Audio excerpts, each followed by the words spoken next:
Hello and welcome to another edition of Tech Market View's View from the Top podcast. I'm Georgina O'Toole, Chief Analyst of Tech Market View, and today I'm joined by Huw Owen, CEO of Ark Data Centres.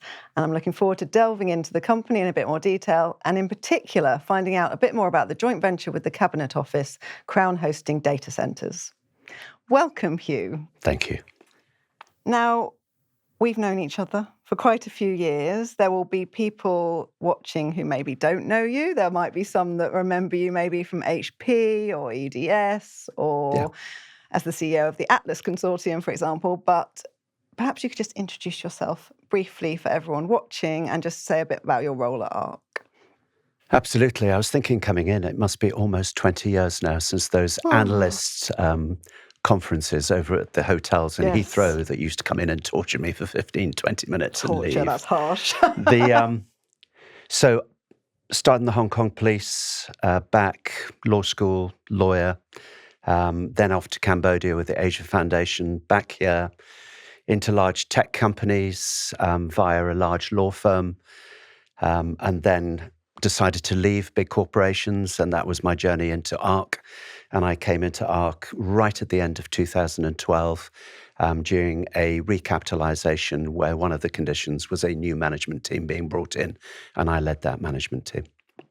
You whizzed through that history, but it is quite fascinating. We've sat over lunch and talked about it before, and I was gobsmacked. Everything, like you say, from detective inspector in the Hong Kong police through to working with the UN in Cambodia. I mean, I don't know many people with a history like that. It's been fantastic. What to you connects all those, and what makes that history relevant to what you're doing at Ark at the moment? I think the two things that connect it are really protection and solutions.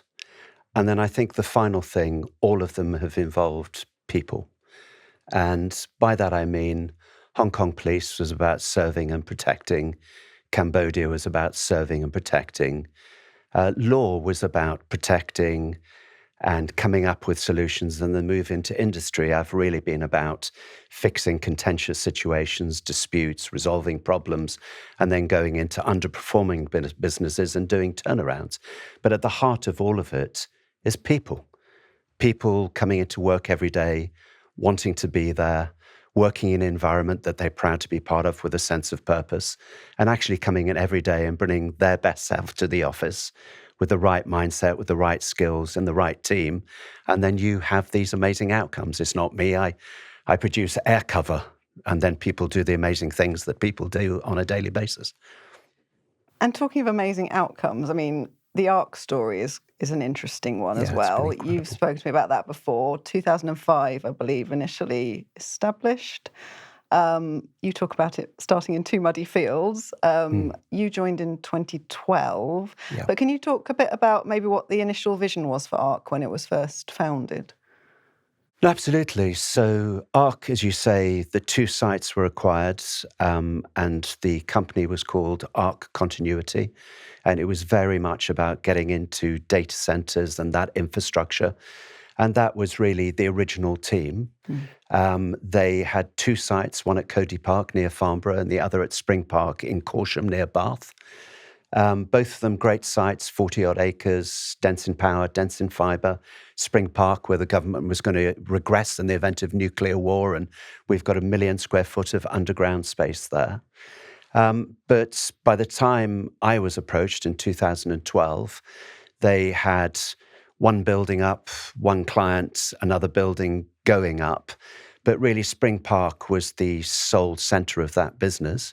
So you had a very large field with a small amount of business on it. And then you had Cody Park, another great site with a huge pond in the middle of it, which I christened the Hippo Pond. And that was a large muddy field. Now, the art of it was Spring Park was too far away from London. So what it was about was the first thing was convincing people that we could really win and win at scale. Because actually not a lot of business had been won. People weren't convinced that Ark could become the beast it is today. But the vision, being really honest, was coming out of corporate life, was to make it the company that we'd all always wanted to work for. that it was about people, it was about being human beings, it was about being really, really good at what we do. And then it was to create the leading data center company in the UK. And I think we're pretty much there. So it's been one hell of a journey, and well done to the team, frankly. So like you say, you did manage to scale. You've gone from those muddy fields and you can now be described as a British unicorn. Yeah. Were there some kind of pivotal moments on that journey where you see that, the difference was being made and you were getting to where you wanted to be? Yeah, early doors, I came in understanding that crown hosting, the competition, the procurement was about 2 years away. And Ark was not known, had no referenceability, had nothing that it could take into that fight. So we did a couple of things. We did some free consultancy for a governmental department. What was their current footprint like? What was the total cost of ownership? So bringing the power and the real estate together, demonstrating that we could consult, we could add value, and then we could lift and shift them into our facilities and save them real money. So that was one little building part, getting that accepted. And a lot of that was really black book stuff and, trying to prove ourselves. Then we went into a procurement, and that was for a huge governmental department. And we fought and fought hard. And the biggest thing was locking people in a room and convincing them that if they did as we said they should, they could actually win this competition. And it makes me smile because now they think they can win everything and anything. Back then, it was Red Bull and pizza. It was you stay in this room until we win this competition, and win it we did. And that was a big step forward. Then I was out, and a lot of the time it was trying to find in the private sector a company of scale that we could work beside and actually show that we could work in a transformative manner. So by then we had an established large government department. We had a large FTSE 40 company. So we had some referenceability.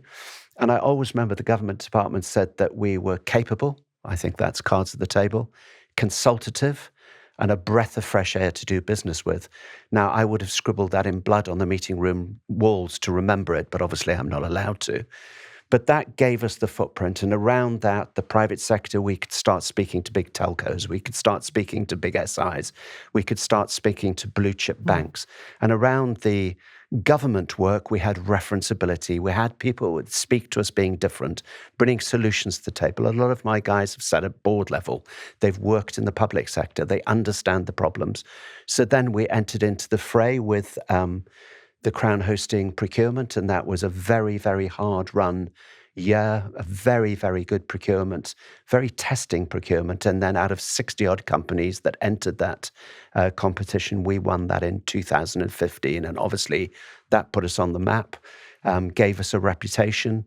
And that was very good because it attracted other companies as well. And then obviously beyond that, it's been really as cloud became a real thing once sort of security and early adoption and sovereignty issues were cracked, then it's onboarding, all of the big hyperscalers have become clients. And then beyond that, obviously our recent win with companies like Nebius that move us into the AI footprint as well. So that's really been the journey and how we got there and the moves we've made on the board to consolidate where we are today. So having achieved all that, could you now paint a picture for people about what Ark looks like today? I'm thinking maybe revenue figures, growth trajectory, but also how that breaks down amongst kind of the key client groups that you've got. Yeah. So Ark today is obviously a fundamentally different business from those original 2 sites. We're now across 9, and one of those is our first European bridgehead in Brussels. So a very different footprint. And then obviously in terms of scale now, Union Park alone is a 100 megawatt site, whereas Spring Park was sort of 50 odd megawatts. So the scale of it has changed as well. In terms of clients, we're about 65% hyperscale. And that's all of the household names that people would be familiar with. And then the balance is really divided between enterprise slightly ahead in percentages, and then the Crown hosting contract. So it's probably about 17, 18% of our business is Crown hosting today. And then in terms of sort of scale of business, I always tend to focus on the bottom line. And the bottom line, if you think in normalized EBITDA of about 200 million, that's whereabouts we sit today. We sit at about 170, 180 megawatts of built today, and we've got a trajectory that takes us to about 700 in the UK alone, and that's all with booked power and sites to take that power as well. And then obviously with that sort of trajectory, if I just go out the next 12 to 15 months, you can probably see that 200, 230, 250, 260 and beyond. So, it's a fast-growing business with all of the normal things that come with that, but great team of people and a great place to be as a business. So as you say, fast growth. And I know through all that, you're very proud of being a strong supporter of UK PLC and investing in this country. Can you just bring that to life a bit for me? Absolutely. So for the sake of this conversation, put Crown hosting to one side and the savings that might have been done there, which for me is so vitally important for UK PLC. But if you look at our spend as a company, we're in exclusive agreement with Blade Room. And Blade Room Group make the data center components, the computerized controls that govern and keep all of the equipment cool at the right humidity. That's British engineering. And it's superb British engineering. And we are exclusive with them. Then the steel that goes into our works comes from a Welsh firm. It's down in the valleys in South Wales. So again, another British company. Then all of our alliance partners, all of the people that construct with us, do our groundworks, are all British companies. And I just feel incredibly proud to be able to say that 90 to 95% of everything we spend, which, by the way, is billions over the 10-year that we've been in business, has gone into that British supply chain. Then I think in other things, if you look at, say, the COVID period, when, the government was struggling, we're trying to do the right things as a country, nobody at Ark was furloughed. None of our back office, none of our people, they were kept on. So they were kept on my account, not on the government's account. And I think that's about being a good corporate citizen and doing the right thing by your country. So for me, that's really important. And we have adhered to that throughout my tenure. Okay, and you parked Crown hosting just now, but let's go a bit deeper into that. It's a fascinating venture. I've followed it for, it's over 10 years now, isn't it? Just over, I think. Yeah, just over 10 years. 10 years. So perhaps for those who are unfamiliar with Crown hosting, perhaps you could just talk a bit about it and also why it was created in the first place. Yeah. So Crown hosting, I think, is an incredibly bright idea by the government. So if you think of cloud first, that's basically taking everything that you can within the government setting and putting it onto more efficient, more modern platforms that can deliver the digitized outcomes that they're after. That's fantastic, and we don't resist that in any way, shape, or form. But if you think of where that data, a lot of it resides on old equipment in old, sweaty data centers dotted all over the country. And one of the problems confronted was that acted as an anchor. You couldn't sort of disaggregate that stack and leave a pile of it in these old, sweaty data centers. You just didn't get the economies of scale. You didn't get the environmental outcomes. You didn't get the efficiencies and power, and you didn't get the resilience. So what they created for that legacy equipment was Crown hosting. So everything that could go to the cloud went to the cloud. If something couldn't go to the cloud, you could move it into Crown hosting. And in Crown hosting, you could consolidate, you could rationalize, you could virtualize, and then you could move it onto the cloud if you wish to, or indeed you could stay. We've got all of the networks to reach out to those services you need them, or you could stay in a hybrid cloud environment.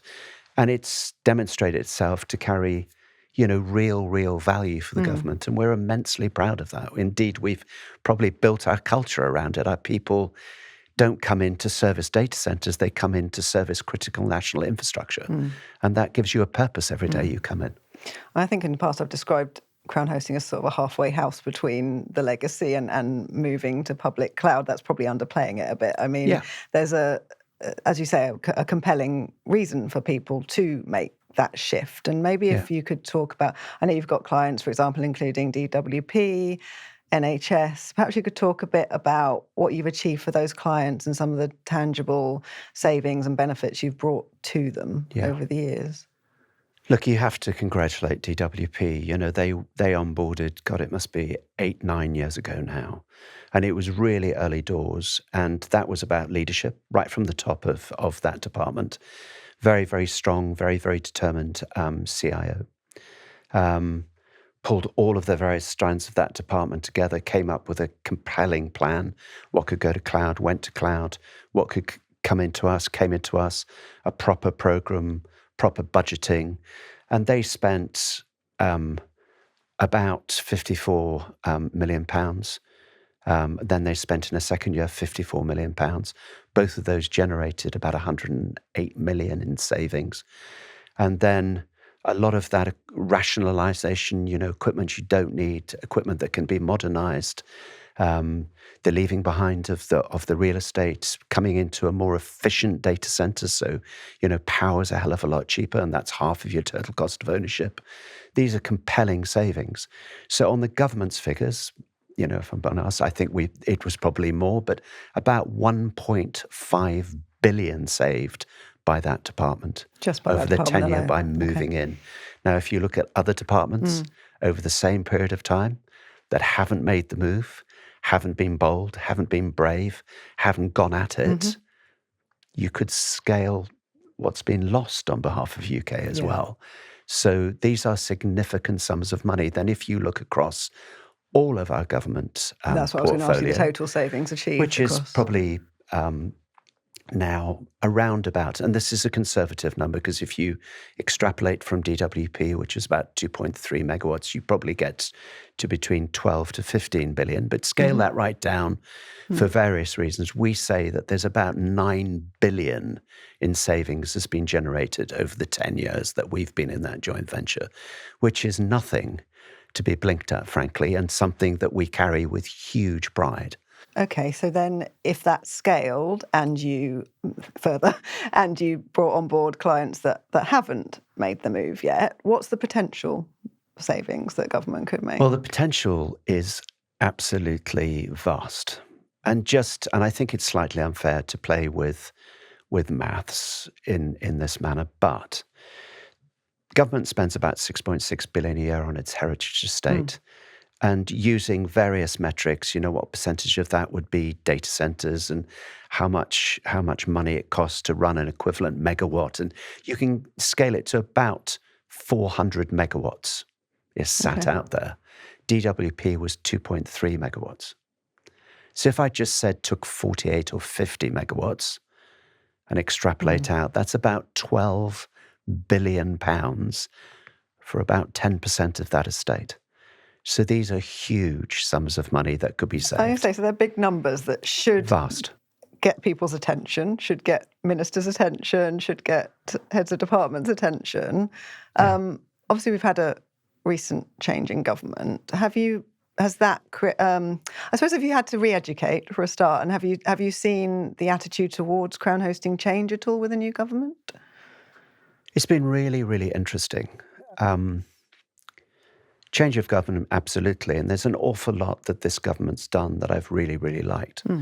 You know, the focus on AI, the focus on this 21st century industrial revolution or the equivalent of it, allocating, you know, responsibility to DCIT and some of the thinking around there, the corralling of some of the big companies and some of the thinking around it, I think has been immensely positive. I do think that crown hosting has been slightly tainted by we're a creature of the Conservatives. I'm just being blunt, which is entirely unfair. Yes, a government's come in. They've had huge problems with the finances. They've got a huge number of things they have to wrestle with.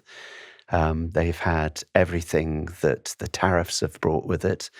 The economics are getting gradually worse. Growth isn't happening. So I think that we're probably slightly down the pecking order of people to engage with. I think in addition to that, look, tech transformation has a history of going wrong and costing careers and costing money and being incredibly difficult and being very demanding on people's time. And people are human beings. So it's another reason for slightly avoiding it. Now, my argument against that is if we were just fresh off the block, no experience, no track record, couldn't demonstrate capability, I think that would be acceptable. But after a decade of just delivering and delivering and delivering, and with examples like DWP, and there are others at local government level within the NHS and in various other branches of government, from the police to the military to elsewhere as well, where we have delivered high-quality services, saving vast sums of money, I proffer that we're worth engaging with, and I would welcome better engagement, frankly. I'm hearing risk aversion as the key barrier then. Is that what you're saying at the... I know you've maybe struggled to get the ear of the centre in terms of Cabinet Office, but when you get down to the individual public sector organisations, is it merely a fear or lack of resource to focus the attention on these things? Or I think resource and expertise are major issues. That's not me simply saying it. The simple fact is that every report that comes out, Public Accounts Committee, the NAO, what was it, Dr. Rhodes, there've been a ton of these reports about how we modernise our government infrastructure, how we move to a fully digitized set of services, how we utilize and become that AI powerhouse that, the Prime Minister wants us to be. And the blockers are consistently there. The lack of people and expertise, the lack of money, and the legacy estate. Now, my argument's been that if you wrapped a proper program around that, and by the way, this isn't a land grab, we have a contribution to make and we have experience and expertise to bring to bear. But if you centralized around a program of the kind I'm suggesting, and that would be the hyperscalers, that would be others that come to the fray, indeed other data center companies, and you went at it in a programmatic manner with ownership at the top of government, with a senior responsible officer, with a proper program, and day in, day out, you attacked the problem. You identified what was there. You dealt with some of the accounting issues, so the savings that came out of this could be put back into that program. So it almost becomes self-perpetuating. So the people problem you deal with by getting the League of the Capable wrapped around the program in a proper programmatic manner. So you bring that expertise to bear from industry. You then wrap government people around it as well. The money you deal with, because you bring that expertise to bear, and a lot of the heavy lifting can be done by those people. Plus you start pipe priming and you start bringing savings in to drive the future savings, and you're addressing the legacy estate. But it's systematically going at it in that manner that's required. And traction around that is proving very, very difficult to gain engagement on, frankly. Okay. So let's talk about a couple of other things that people have concerns about when they talk about IT infrastructure and data centres. The first one being the environment and sustainability. I know you're pretty passionate about that. Let's be honest, even this week, there's been a lot of press around data centres and the amount of water needed to cool them and all that kind of thing, and they get a bad rap on many fronts. But what is it you're particularly proud about in terms of Ark and Crown Hosting, in terms of your environmental credentials? Well, look, I'm a father, and hopefully one day I will be a grandfather. And so I think an awful lot about tomorrow. It's not just about the tenure of my being here. It's out there for future generations as well. So it's absolutely right that data centers are power intensive. It's absolutely right that some of them do use water. But the way that we look at it, and I will call out a chap called Pip Squire at Ark. He's been there from day one. Pip has been our sort of throbbing conscience at the center of our business and all things sustainability. He is that mirror.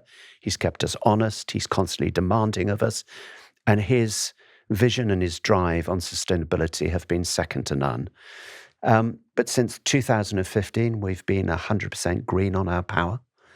And that's all certified. It's not us just, making it up. All of our certifications are there. We'll address anybody that wants to come and check. We're very, very proud of that. On water, deal with some small things first of all, and then move to the larger. We use eco toilets. That saves hundreds of thousands of litres a year. All of our sites are on eco toilets. We use rainwater harvesting. We use solar panels on the roof. We've got bat runs and badger runs and all of these things going on our sites. But get down to the big stuff. And actually, there was an interesting report this week that was sponsored by Tech UK, and we were called out as one of the authors. We worked with the UK Water Authority. And actually, that showed that data centres aren't quite as bad as they were portrayed when you go through the hard facts of the issue. And they were saying they're about the same as a leisure centre. Now, we've got leisure centres. Nobody complains about them as being huge water users. About the same. We can do better. So Ark Data Centres, you take our Union Park site, for example. That's 4 25-megawatt blocks. One of those 25-megawatt blocks, we fill the tanks there, and they utilise the equivalent of about 4 families' usage a year. So it's incredibly efficient. Come on to power. It's a very emotive thing because we've had politicians saying, well, it's data centres or homes. I don't think life is quite that simple. It isn't homes and we go dark and we don't join the global race and we don't stay connected and we don't do industry. It's both. Now, data centres are very demanding. A lot of the hardening of the networks, a lot of the bonds, the cash that underwrites that is done by data centres. A lot of hard work with us coming together and pooling and funding some of that and bringing this power to sites. Some of the schemes where we push our hot air into council buildings and council homes and schools and the like. There's an awful lot of very, very good work done by data centres that is forward-leaning. If you're looking at renewables, if you're looking at nuclear, and then you've got the brilliant minds that are sponsored by data centres, looking at fusion, looking at alternate suppliers, that are all funded by data centres because they want the solution to this power stuff. So I don't sit back. I'm not complacent. I'm not saying that we're, absolutely pure and fine. We're not. We are hungry for power. We could be hungry for water, but I think we can engineer that out, frankly. The power stuff, I think we're actually a huge help in some regards. And we fund an awful lot of very good thinking around how we're going to fix that. So, I'm pretty proud of the track record, and we do lean in very hard on these issues because we think they're important and we ought to be accountable to the public. Yeah. I think that will give people a very different perspective maybe than they've had before. So thank you for that. And it sounds like Pip's someone you don't want to lose. You can want to keep him. He's amazing. Absolutely amazing. Unfortunately, retiring. Oh dear. Yeah. Okay, but I should have said that. You wouldn't believe the people he's mentored and the strength and depth of people he's got coming up behind him who will be the next Pips. Good. Good. He's left a real legacy in more ways than one, frankly. Okay, and the other thing I want to talk about was security. And especially around the sensitivity of government data. How have you approached kind of the challenge of sensitive data? Yeah, I around government data, obviously, I was Jesuit raised. I was shipped away to boarding school in another country at age 7. So the word duty for me is sort of burnt into my soul. So when I say to me it's a duty, keeping that safe, I mean it. And all of my people understand that. As I said, they come into work. The thing that gives them purpose and gives them meaning is that they're doing something that really matters to themselves, their team, their family, the country that they're part of.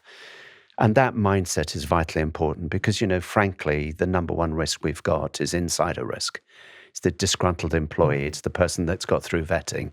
And it's having all of those eyes watching. Yeah. And obviously the way we approach employment law and the rest of it is different because of that. But you begin with every site begins with that risk assessment. Just on our official, because obviously we operate to higher classifications, just on our official build, from hitting our front gate to being able to touch a server is about 13 layers of security. So the physical security is, well thought through. and is pretty robust, and it regularly gets tasted. You know, we get ex-SF boys come and they give it a damn good go, and we've got very capable security people. Toby, she does a great job, absolutely brilliant job of the culture around security, the approach to security, the training that everybody's put through once a year. We do a security session that everybody in the company is there and present as a reminder, and there's constant training. And then obviously cyber is above that, and obviously our classification's above that I won't speak to. But cyber training, you know, Rico is absolutely brilliant. The team around him is brilliant. And we tend to be not just about ourselves, because ultimately it's everybody we engage with. It's about the weakest link in that chain. So all of our partners, everybody we engage with, we both monitor them, and also we require them to touch the same standards as we do. And then it's engaging with our clients as well, that our clients have a mindset. We are pretty strict. You know, if you don't follow our protocols, you're not getting in, client or no client. And also then there are regular testings with the government where we run live simulations where there's people locked in rooms. It would look pretty much like televisions and BBC journalists, and live testing of how we would all work together in situations. And then I'm linked into some very bright people with our investors who are ex-intelligence services and stuff in the US that would aid and assist us if there was something. So it's really well thought through, some really, really good people. And as I say, I carry it personally day in, day out as a duty in my life. Okay. And then if we think about the future, I mean, you've talked a bit already about the challenges that you think government faces with its legacy infrastructure. Yeah. Where do you think it should be focusing its attentions now? What are the key priorities it should be looking at? Look, we're talking an awful lot about the lovely, shiny uplands, sunny uplands, AI powerhouse. We're talking about government digitization and outcomes, and in health, you know, how it's going to really aid and assist there. The exciting stuff. The really exciting, shiny, bright stuff. And fortunately, behind that, you need people in the equivalent of overalls, covered in oil, down in the bowels of the UK's government data, the old sweaty legacy data on old equipment, working out what is held on what equipment where, trying to work out and cleanse that data. You know, there are ways that you can do this, but it's hard grind.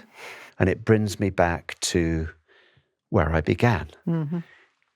You need to encourage everybody that has a role to play nicely. That needs to be the rules of the game that the UK government puts in place. If it's entirely self-interested, if it's about what's good for you and good for your profit and that alone. Profit isn't a bad thing, by the way. It allows reinvestment. It allows progress. It's not a dirty word. But if it's just running lines that are blocking and tackling others and are not in the national interest, you, in my view, should be put on the naughty step. And there's lots of that going on. Fix it. And that's just about leadership. Then it's about going at the problem in a systematic manner, as I outlined earlier. A program, everybody corralled, proper leadership from the top of the shop, with a plan, with a program, and day in, day out, getting at it with the right mindset. Yeah. And the earlier you start, the sooner you'll finish, and the sooner you'll have the foundations on which to build towards your sunny uplands. It's those digital and data foundations that at Tech Market View we talk about all the time, the hard graft that you need to do that requires significant investment of time and of effort, but needs to be done, exactly. Yeah. But obviously you think that suppliers have a role to play as partners to government in achieving that. Yes. How would you like to see the relationship between government and Crown Hosting evolve so that you can become a true partner to them and really support them on that journey? I think it's really about engagement with the right parties that draw from us the experience that we've had and how we've achieved it, And I'd say we've done it in a non-land grabbing way. We've done the right things by our clients. You know, I've been invited to look at situations where we could have acted in a certain manner and there would have been profit in it, but I don't think it was the right way to deal with it.